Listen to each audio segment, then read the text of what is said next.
Buenas tardes y gracias por la invitación para compartir algunos de los aprendizajes que en el camino de estos años otros han querido compartir y que hoy pues también quiero hacerlo con ustedes.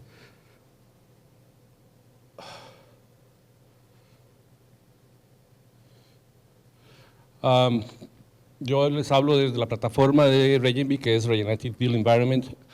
como un esfuerzo concluyente después de 30 años de trabajo y que genera y atrae valor en diferentes partes con diferentes partners, y es que es precisamente esto lo que hace que posible impulsar o compartir ese tipo de cosas. En el tema de economía circular y cero residuos, pues hay una gran cantidad de definiciones. A mí siempre me gusta hacer un pase muy rápido de cómo se originan los conceptos, desde Rachel Carson, una de las primeras ambientalistas reconocidas internacionalmente,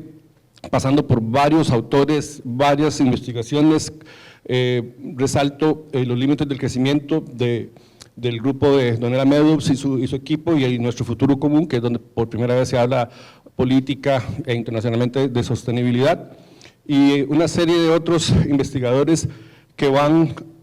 acumulando y van compartiendo conocimiento, que es la forma de crear este tipo de saltos, hasta enero del 2012, cuando la fundación de Ellen MacArthur publica este informe hacia una economía circular, y desde donde empiezan como a generarse marcos conceptuales, teóricos, metodológicos un poco más claros.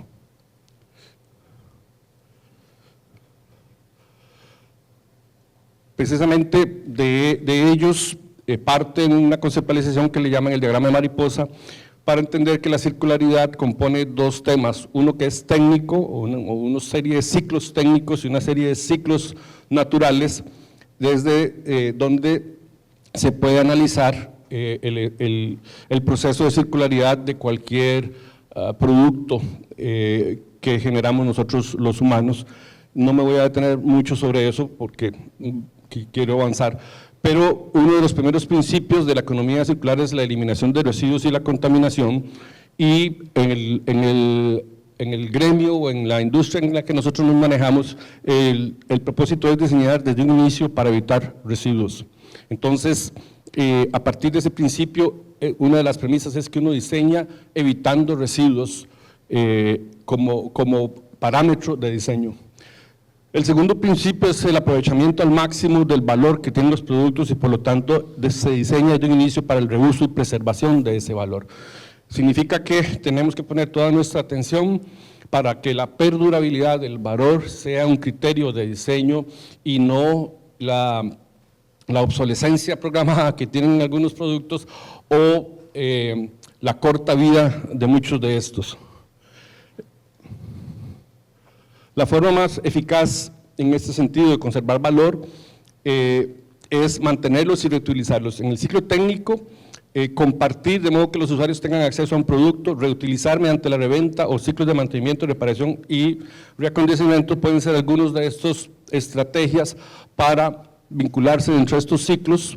que parten del usuario: compartir, mantener, reusar o redistribuir, o reconstruir o remanufacturar, hasta llegar de nuevo a un ciclo de recomposición de ese producto. Los materiales biodegradables que no se pueden reutilizar, como algunos subproductos alimentarios, pueden reincorporarse a través del ciclo biológico,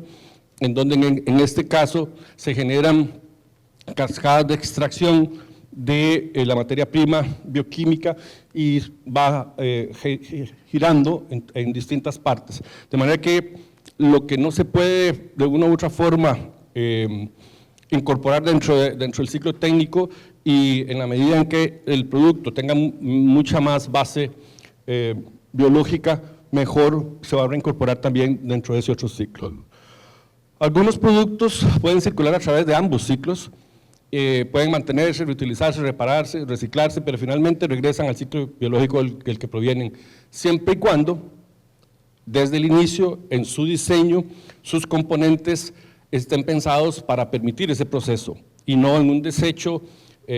inaccesible para estos ciclos y que termine siendo un problema humano y un problema biológico. El tercero de estos es regenerar la naturaleza. Se diseña desde un inicio para influenciar prácticas regenerativas. Y sobre este concepto quisiera, digamos, hacer una parte para entender qué significa este concepto de regeneratividad, que muchas veces se asocia con restauración forestal, por ejemplo, o con restauración biológica. La capacidad regenerativa se refiere a una capacidad de un sistema para evolucionar, aprender y generar mayor vitalidad, viabilidad y evolución con el tiempo. Esto requiere comprender la relación entre el fundamento, dónde estamos o desde dónde nos vemos, el objetivo y hacia dónde nos dirigimos, y la motivación como una energía que hay entre ambos procesos. El planeta, más que una celebración como la de estos días que acaban de pasar, requiere una convicción transformativa de cada uno de nosotros, de que en nuestras prácticas, en nuestras decisiones de diseño, se estén tomando en cuenta estas capacidades de un sistema para evolucionar, aprender y generar mayor vitalidad, viabilidad y evolución. Porque en el sistema al que venimos, que es degenerativo, todas estas otras capacidades se van destruyendo y se van perdiendo. Ya sobre el tema aplicado al diseño y la construcción, de acuerdo a un esfuerzo que hacen distintas entidades y organizaciones sobre los materiales constructivos y el tema climático para tratar de construir, ellos señalan 3 aspectos fundamentales como evitar desechos o construir con menos y mejorar la circularidad de cada una de las partes que intervienen, en donde se trata de evitar extracción y producción de materias y impulsar más bien esa circularidad que requiere menos construcción, menos materiales y un mejor diseño basado en datos, al mismo tiempo que se reutilicen edificios y materiales. Se dice que el edificio más sostenible es el que no se construye, pero si ya está construido es el siguiente nivel para aprovecharlo, porque cada vez que se está destruyendo, se está perdiendo, como vamos a ver más adelante, una serie de recursos que ya están incorporados ahí y se van a demandar nuevos. Por lo tanto, en la sumatoria de estos dos se genera un efecto de sinergia que es degradativo. El segundo elemento es cambiar a materiales constructivos de base biológica o biobased, que le llaman, cambiar a prácticas de materiales regenerativos siempre que sea posible, mediante el uso de materiales de construcción de base biológica y terrestre con bajas emisiones de carbono producidos éticamente. Y cuando hablo de producidos éticamente tiene que ver no solamente con el respeto por temas de la biodiversidad, sino también por respeto de la culturalidad. De los 6 continentes, nosotros tenemos en el país aprovisionamientos de al menos 5 de ellos que provienen de regiones donde se utiliza labor forzada para producir estos materiales. Y cuando hablo de labor forzada hablo de esclavitud. Las hay en Europa, por supuesto las hay en Latinoamérica o en toda América, las hay en Asia, las hay en África. Y el tercer elemento es mejorar de manera que los procesos de construcción que se han considerado convencionales se transformen radicalmente con métodos que puedan descarbonizar el uso de materiales y disminuir la extractividad de materiales no renovables con un alto contenido de y que solo se utilicen cuando es estrictamente necesario. Es decir, me adelanto un poquitito, mucho de lo que se ha estado conversando últimamente es que el uso de la madera dentro de la construcción es una alternativa para descarbonizar,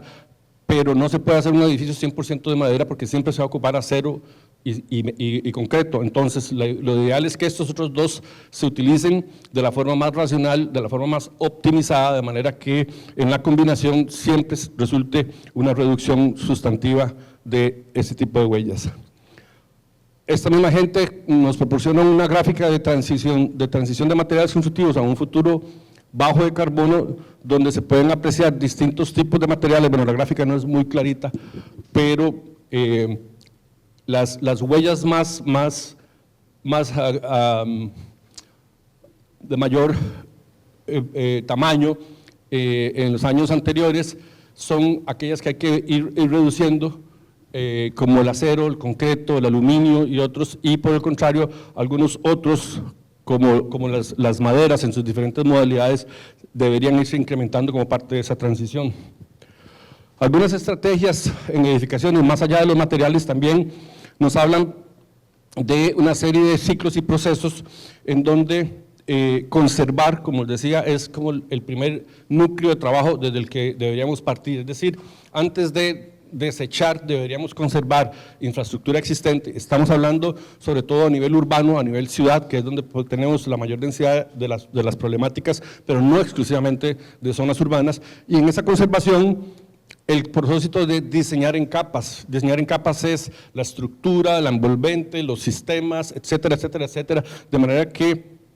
cada una de esas capas tenga capacidad de adaptación, como vamos a ver más adelante. También diseñar para desensamble como una forma de armar y desarmar para reutilizar y no desechar.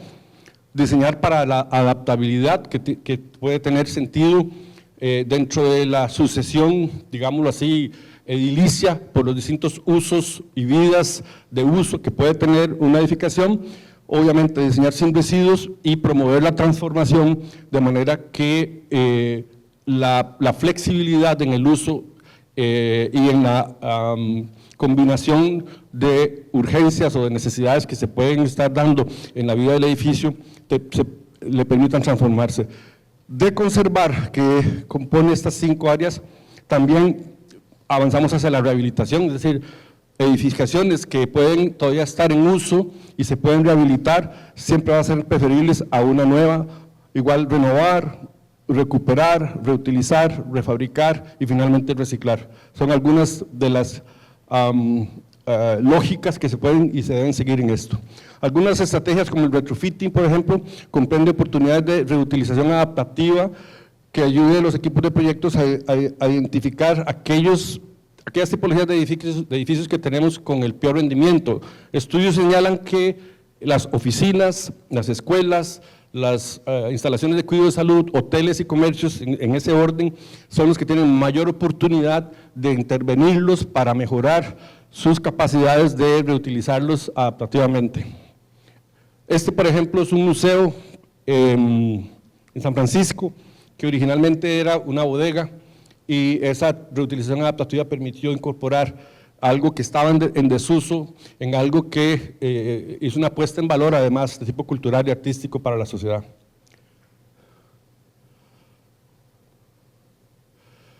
Lo otro es la perdurabilidad en los edificios, en donde debiera diseñarse para adaptar, deconstruir y reutilizar, de manera que la permanencia debe estar asociada con la durabilidad, pero la mutabilidad o la adaptabilidad asociada con los cambios y reusos que puede tener esa edificación. Bueno, hay una serie de conceptos claves, no me voy a detener en ellos, pero adaptabilidad y adaptación, por ejemplo, son diferentes. En términos de adaptación está relacionado con términos de cambio climático, y hay una serie de otros conceptos que los dejo ahí, por si a alguno les impacta ahí, que se puedan buscar. O sea, no es ciencia oculta, lo pueden buscar si alguno de esos les llama la atención, pero reutilización adaptativa, de construcción, impactos ambientales incorporados y reutilización de materiales son conceptos asociados con toda esta lógica. En el diseño adaptativo, lo principal es prolongar la vida útil del edificio y permitir adaptación con mínimas interrupciones. Algunas de las ventajas es que evita los impactos de las demoliciones, los vertidos de materiales existentes y, como les mencionaba hace un rato, la obtención de nuevos materiales de construcción. Por ejemplo, en la producción de materiales nuevos, temas de agua, aire y tierra generados por extracción, fabricación, construcción e instalación siempre van asociados con los materiales. En el momento en que decidimos desechar, demoler, deshacernos de una estructura que consideremos vieja, estamos tomando todo eso que se invirtió, desechándolo, generando contaminación de otro tipo y generando una demanda de nueva agua, tierra, materiales, energía, etcétera, etcétera, y la suma de esos dos es la que crea una sinergia negativa degenerativa. Evitar impactos significativos de demolición, material de bajo mantenimiento, ayudan a resistir fuerzas de la naturaleza que recrudecen con cambio climático y facilita reparación. La adaptación de edificios requiere menos tiempo y causa menos interrupciones que la demolición y la construcción de nuevos. Eso tiene mucho que ver con los estreses urbanos de demoliciones o de adaptaciones intensivas. O sea, hay una diferencia, por ejemplo, entre adaptación que está sufriendo el antiguo Banco Popular a la adaptación que tuvo la Caja Costarricense del Seguro Social, evidentemente las afectaciones urbanas de esos dos procesos son muy diferentes, porque en uno se pudo conservar la estructura original y rápidamente se puso en servicio. Los materiales duraderos de alta calidad utilizados para respaldar el diseño también brindan ahorros a largo plazo para evitar reparaciones y reemplazos básicos. Muchos de los materiales que usamos hoy tienen una vida corta, se deterioran muy rápido, terminan siendo desecho y nuevamente hay que recomponerlos. Eso es una lógica de diseño y de construcción que atenta contra la operación y mantenimiento y que precisamente es generador de muchísimos de estos impactos que no son propios de una economía circular. En el diseño adaptativo uno puede ver, digamos, ejemplos internacionales como los muelles de San Francisco, o ejemplos más claros en Costa Rica, por ejemplo, de un edificio que tenía mucha obsolescencia y que se transformó la planta baja en un restaurante, aprovechando mucho de la infraestructura, e inclusive en el restaurante se trajeron vitrales de su posición original para mantener su identidad en lugar de desecharlos. Hay otros enfoques dentro de esto y algunos principios como luces libres, alturas generosas de piso a piso, plantas planas con pocas transiciones entre pisos, tabiques interiores no portantes en lugar de muros de carga, espaciamientos estructurales mayores al convencional para permitir más flexibilidad en la planificación, son algunos criterios que se pueden utilizar dentro de esta lógica. Sistemas estructurales más resistentes que permitan un diseño con flexibilidad. Evidentemente esto tiene un incremento de costo, pero ese equilibrio entre el costo incremental que puede tener una estructura más robusta en relación con la necesidad de presente, pero con la capacidad de absorber una modificación de futuro, forma parte de esta lógica. Sistemas estructurales con antelación deben empezar a ser parte desde el día cero de la discusión del diseño, y los arquitectos tenemos que aprender a tener el estructural sentado desde el día cero para aprender en ese diálogo, y los estructurales a dialogar con el arquitecto, de que se tratan de procesos de iteración, porque muchas veces cuando lo hemos hecho el estructural dice, pero es que me estás haciendo hacer el trabajo 2 y 3 veces, y yo le digo, no, es un enfoque de iteración para optimizar, y hemos ido logrando armonizar el trabajo del estructural y el trabajo del arquitecto para entender que en ese proceso y desde un inicio esas iteraciones permiten optimizar. La separación de los sistemas de la envolvente garantiza que los servicios electromecánicos e informáticos puedan mantenerse, sustituirse, actualizar sin dañar el edificio. Eso que usualmente teníamos de embeber las estructuras, la infraestructura electromecánica dentro de muros de concreto o de losas que luego impedían su transformación, actualización, también forma parte de una lógica completamente diferente de diseño que va más allá de una estética de dejar expuestas las cosas. Es que también tiene un sentido dentro de esta lógica de circularidad y de flexibilidad en el largo plazo.